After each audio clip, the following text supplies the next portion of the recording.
হঠাৎ করেই আইপিএলে দল পেয়েছেন মুস্তাফিজুর রহমান। রেকর্ড মূল্যে তাকে দলে ভিড়িয়েছে দিল্লি ক্যাপিটালস।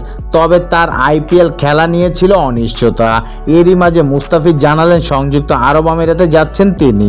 আইপিএলে 14 মে দল পান Mustafizur Rahman. Aussie batter Jake ফোজারের বদলি হিসেবে তাকে দলে বেড়ায় দিল্লি ক্যাপিটালস। বিকেলে সামাজিক যোগাযোগ মাধ্যমে এক পোস্টে তাকে দলে বেড়ায় দলটি। তবে এখন পর্যন্ত মুস্তাফিজের এনওসি বা এই সংক্রান্ত কোনো ব্যাপারে অবগত নয় বিসিবি।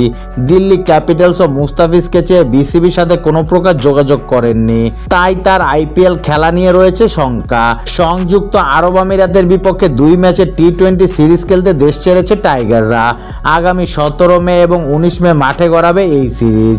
নিজের ফেসবুক পেজে দেওয়া এক পোস্টে মুস্তাফিজ লিখেছে, সংযুক্ত আরব আমিরাতে যাচ্ছি তাদের বিপক্ষে খেলতে, আমার জন্য দোয়া করবেন। অন্যদিকে তাকে দলে বেরানো দিল্লি ক্যাপিটালসের আইপিএল এর ম্যাচ বাকি আছে 3টি, যা অনুষ্ঠিত হবে আগামী 18 মে, 21 মে ও 24 মে।